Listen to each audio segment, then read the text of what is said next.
Ito yung sinasabi ko. Ito yung sinasabi natin na pahayag na yung kumakalat na text message patungkol sa pagnanakaw sa Pilipinas. So, pakinggan natin.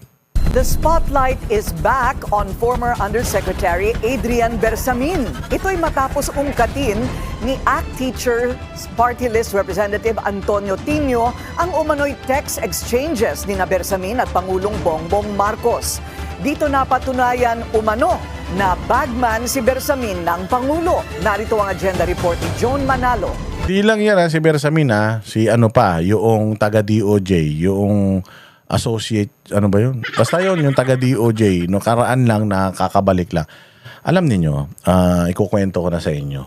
Si Leandro Leviste, nasa kanya etong ano na to. Nasa kanya itong listahan na ito. O, itong ebidensya na to nasa kanya. Ipinakita niya ito sa isang bilyonaryo sa Pilipinas. At itong bilyonaryo na to, sinabi sa kanya na shit, kapag lumabas ito, siguradong mawiwindang. Oo, siguradong mawiwindang etong mga nasa Malacanang. At kapag nawindang itong mga nasa Malacanang, putyang ina, talagang mayayanig sila nitong ano na ito. Kaya kung ako sa'yo, pumunta ka sa ibang bansa, tapos doon mo ilabas yan. Or mga ibang bansa ka muna, mamili ka. Umalis ka ng Pilipinas, ilabas mo yan, or mga ibang bansa ka muna, tapos manahimik ka kasi sobrang delikado nitong impormasyon na to. Yan yun. Yan yung purpose kung bakit supposedly aalis si Leviste. Oo, natanggap namin yan, yung balita na yan. Diyos ko po, eto na nga. O, kita mo. Paglabas nito, nataranta na sila. Biglang lumabas yung sa ICC. Biglang lumabas yung kung ano-ano na namang gagamitin nilang panakip butas. Biglang pinakanta nila si Sharon. Ina talaga, sabi ko nga, ibang klase talaga tong mga hudas na ito. Pakinggan nyo kung ano yung mga ano na yan, yung mga text messages na yan. Nabasa raw mismo ni ACT Teachers Party List Representative Antonio Tino ang umano'y palitan ng mensahe ni na PBBM at former Presidential Legislative Liaison Office Chief Adrian Bersamin mula December 2024 hanggang July 2025. Bagaman si Adrian Bersamin, officially ang title niya ay PLLO. Diba? Siya yung legislative liaison ng Malacanang dito sa House. Officially, that is his title. Ang lumalabas talaga ay siya yung personal runner, ibig sabihin utusan, bagman, ibig sabihin tagatanggap nung kickback, tapos disbursing. Dito na magkakaproblema yan. Tingnan niyo sinong naglalabas nito. Congressman. Congressman yung naglalabas. Sino ang may-ari ng Kongreso? Huwag na tayo maglokohan. Yan si Boji D. Hindi talaga yan ang speaker. Hindi talaga yan ang speaker. Ang speaker talaga, ang may hawak pa rin dyan sa Kongreso, si Romualdez pa din. So bakit nilalabas ito nitong congressman na ito na alam natin na alyado ni Romualdez? Naglalaglagan na ba si Bongbong at saka si Romualdez? So eto naka-attention etong iskandalo na ito or itong ebidensya na to kay Presidente Bongbong. Wala si sa text message exchange na yan, wala si Romualdez. So anong ibig sabihin nito? Naglalaglagan na ba yung dalawa? Naku, maganda ito. Oo, abangan ninyo. Putang ina, ito na yata yung inaantay natin na laglagan na magpinsan na kawatan. Officer, siya yung nagre-release ng pondo sa authorization ng Pangulo, sa pahintulot ng Pangulo. Ayon kay Tino, patunay ang text exchanges na alam ng Pangulo ang nangyayaring kickback scheme sa flood control projects. Ni-report niya yung pagkakompleto ng 7.112 billion in deliveries. No? Tapos, may acknowledgement ng Pangulo. Okay. Tapos, may mga serye ng mga report, no, kung paano gagastusin. Hinihingi ang approval, no, ng Pangulo, no. katulad ng sinabi, ang maraming mga exchanges dito ay nagpapatungkol sa election campaign expenses. Nangyayari ito, at least yung maagang bahagi ng komunikasyon, ay nangyayari sa panahon ng campaign. Isa raw sana ito sa mga ebidensyang ilalabas nila kung hindi nabasura ang impeachment complaints laban sa Pangulo. Sabi po sa mensahe, complete na po ang 7.122 delivery sa akin. Tapusin ko po ang computation today. Kalakip nito rin ang detalyadong computation ng mga pinaggastusan ng 8 billion na kickback. Ay, balita ko napunta kay Andrew E. yung ilan sa mga kickback na yan. Sabi ko nga tangina malala talaga, no? Sobrang lala talaga ng korupsyon. Pati yung mga artista damay. Kaya nga ako, mag-ingat kayo dyan. Kala Boss Toyo, kanila Rendon, yung mga tumitira kay Inday Sara, putang ina yung mga ninakaw na pera ng taong bayan, binabayad sa mga yan. Di umano di umano. Yun pa rin sa text messages na nabasa ni Tino, pinaabot umano ni Bersamin noong July 10, 2025 na may 2 billion peso delivery siya para kay PBBM sa Nara residence sa Forbes Park. Sagot ng Pangulo, sasabihan ko si June Baris. This is July 10. The President appears to be receiving kickbacks days before he went to Congress. Humarap siya rito at nagsabing, mahiya naman kayo. Sino po ang dapat na mahiya?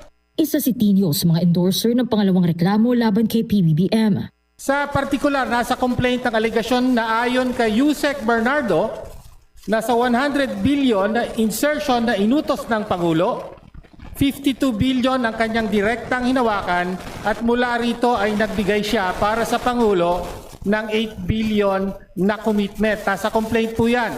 Bukod kay Tino, may hawak din umanong kopya ng nasabing mga mensahe si Batangas 1st District Representative Leandro Leviste at Caloocan 2nd District Representative Edgar Erice. Papaimbestigahan na ito ni Tino at Erice. Matatanda ang iniugnay ni former House Appropriations Chair. So ibig sabihin, etong mga sinasabi ni Zaldico, ni Guteza, ano talaga, may katotohanan talaga. Kasi sila ang unang naglabas ng mga pangalan na yan Yung Bersamin, yung Pangandaman, yung ganito, yung ganyan. Sila yung unang-una, tapos meron pang text exchanges. Putik yan. Check nyo yung mga numbers na yan. Burner ba yan? Mga phones na yan? Or yung mga numbers ba na yan? Working pa yan? Kasi meron tayong di ba? Yung SIM card registration. Doon mo malalaman kung kanino registered yung mga numero na yan.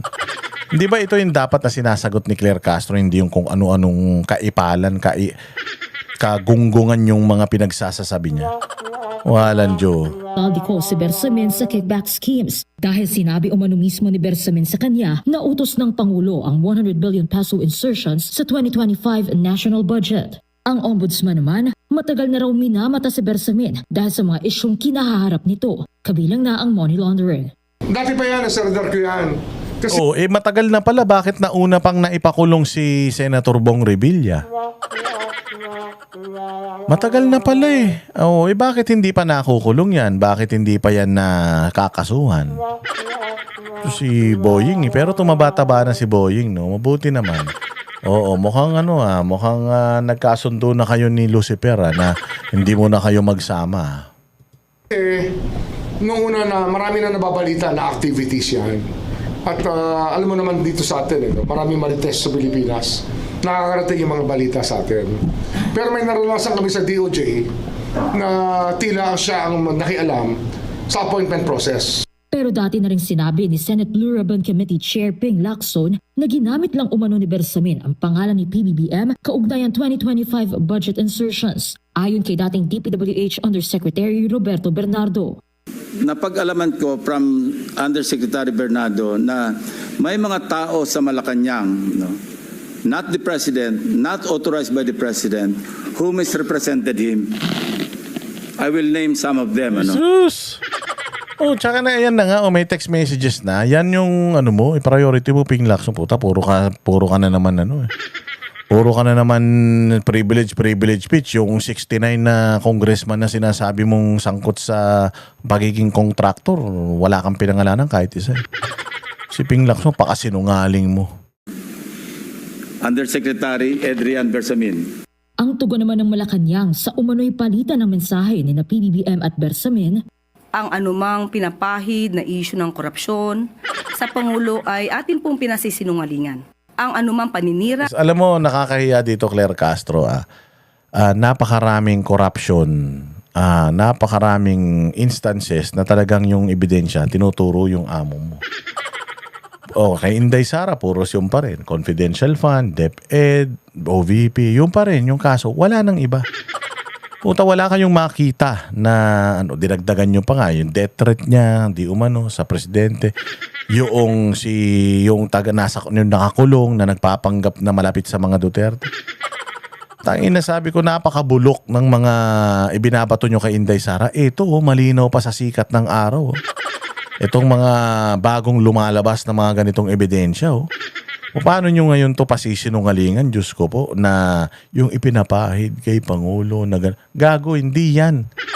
Subukan mo sa korte, yan yung sabihin mo. Kailangan mong mapatunayan na si Pangulong Bongbong walang ginawang kabulastugan, hindi yung puro statement lang. May pinapakita silang ebidensya, i-counter nyo yung ebidensya na yan. Sabihin mo lang naman, yung may number naman pala sila, di tawagan nila yung mga numero na yan para malaman nila kung kanino yan. Baka mamaya sumagot dyan si Inday Sara, di ba? nang walang anumang basihan ay hindi dapat nagamit or magamit na armas para pahinain ang tiwala ng taong bayan sa ating gobyerno. Ayon din kay Palace Press Officer Claire Castro, wala pa silang nakikitang kopya ng umano'y text messages. Pero ipauubayan na raw nila sa Ombudsman, Department of Justice at Independent Commission for Pauubayan nila sa Ombudsman, DOJ at ICI. Puta, ibig sabihin, wala mangyayari. Bakit? Kutsa, appointee mo si Remulla, Ombudsman. Tapos appointee ni Remulla yung nasa DOJ, di umano. Pare-parehas mga taga Cavite, anak ng tinapay na yan. Kaya malakas ang loob ni Claire Castro na sabihin na ipapaubayan na sa mga ahensya na to. Kampi nila yan. Kanila yan, nilagay yung mga tao na yan dyan sa mga posisyon na yan for this very reason. Ito. Kaya ginawang ombudsman si Boying Remulla para dito Walang Diyo, lokohin nyo, lelang nyo. infrastructure ang pagsasagawa ng investigasyon. Anyways, mga bossing, ayan.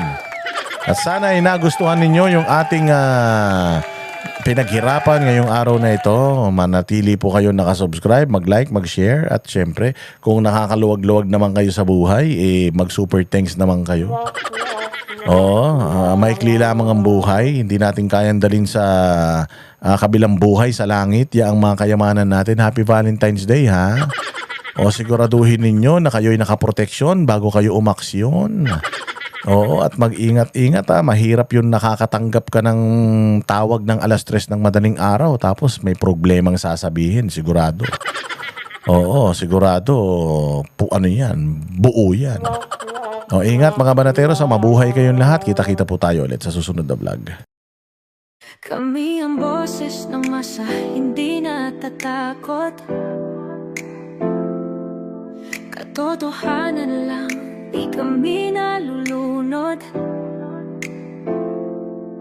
Walang bahid ng sismis, lahat ay totoo. Kahit sino ka pa, pag mali ka babanatan ka. Walang pinipili kulay, wala kaming kinikilingan.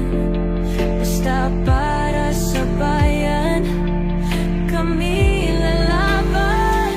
Pagtama palakpakan, pag mali banatan. Di matitinag, di matatakot. Para sa bayan, tuloy ang sigaw. Sa harap ng kamera, walang halong takot.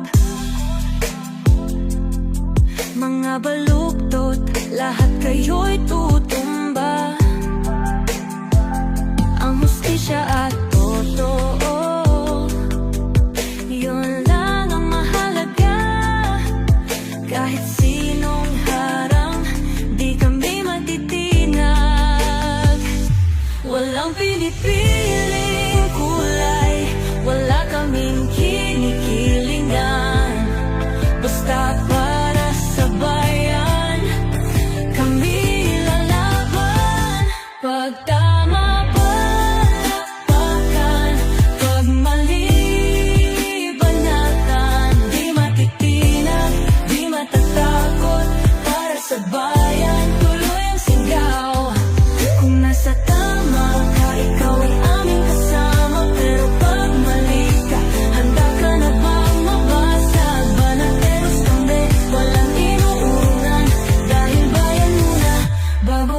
sarili.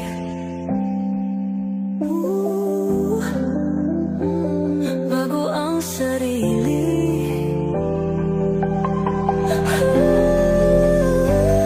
Pag tama palakpakan, pag mali banatan, banatesang sigaw, katotohanan ng laban.